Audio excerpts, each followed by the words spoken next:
morning, I'm Christy Duffy. Today is Monday, June 14th, and this is your SmarTrend morning call. Negative sentiment has been the primary driver of equity markets in recent weeks as investors suffered bouts of indigestion from fears of slowing China growth, eurozone debt issues, and a decelerating U.S. economic rebound from its initial recovery pace. Last week, however, news from China of 48.5% May export growth, a number of well-received debt auctions from peripheral euro nations, along with Hungary's backtracking from earlier questions of solvency, and Fed Chairman Bernanke's assuaging report of slow but steady U.S. growth caused a sentiment adjustment, sending the Dow Jones Industrial Average and the S&P 500 to their finest weekly advance since February. This week's busy calendar will focus investors' attention on the U.S. recovery's strength in its manufacturing activities, on non-existent inflationary pressures, with housing markets still slow to join in the general economic advance. Attempts to reconcile divisive EU will remain the euro's centerpiece, even as the currency continues its consolidation efforts above the $1.20 level, with the possible French backlash to its austerity plans looming as a euro negative and liquidity still seeping from markets. Manufacturing posts should continue to pace resurgence in U.S. manufacturing operations throughout this week. On Tuesday, the regional report on Empire Manufacturing is projected to show a rise to 21 in June from 19.1 prior. Wednesday's release of May industrial production is expected to show a climb of 0.9% from 0.8% prior. And on Thursday, regional data from the Philly Fed is estimated to show a June rise to 20 from 21.4 prior. Housing data is unlikely to paint a similar picture of resurgence as the government's expiration of homebuyers' tax credits leaves markets fragile despite low mortgage rate levels. On Tuesday, the National Association of Home Builders releases its housing market index, estimated to hold steady at May 22nd level.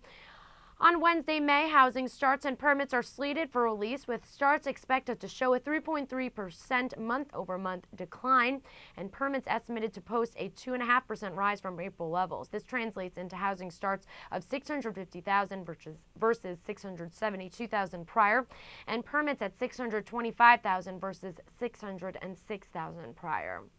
Inflation is expected to have remained tame due to ongoing slack on the economy, easing concerns of upward pressure on interest rates, even as St. Louis Fed President Bullard this morning said the crisis in Europe should not postpone Fed moves to lift interest rates as the U.S. economy expands. The week's data reveals producer prices for May on Wednesday. Economists anticipate a 0.5% decline, with core PPI excluding food and energy prices expected up by 0.1%, slowing from April's 0.2% rise. Thursday's consumer price release is projected to show a 0.2% May decline on the heels of April's 0.1% drop, with core CPI estimated up by 0.1% following April's report of no change. BP's Gulf spill disaster is ongoing as shareholders and spill claimants vie for returns, with President Obama and UK Prime Minister Cameron vying for their country's perceived best interests. While the big banks, including Goldman Sachs and JP Morgan, will feel the impact of fine-tuning to the financial regulatory reform bill headed for a White House signature by the end of next week, with eyes on the outcome of plans to force banks to spin off separately capitalized and often highly lucrative subsidiaries for their derivatives operations. The Dow Jones Industrial Average is expected to rise above resistance at 10,300 today, as the SmarTrend indicators continue to point to early signals that the summer rally is on. In corporate news, Cablevision announced plans to purchase privately owned Bresnan Communications for $1.36 billion. Rail America reported its June carloads improved 9.1% year-over-year from May levels. FBR upgraded T. Rowe Price from market perform to outperform, taking the price target to $58 from $58 to $65.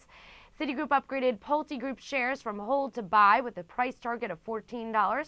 KeyBank upgraded Polaris to buy from hold with a $73 price target. And Citigroup downgraded Akamai to hold from buy with a price target of $14.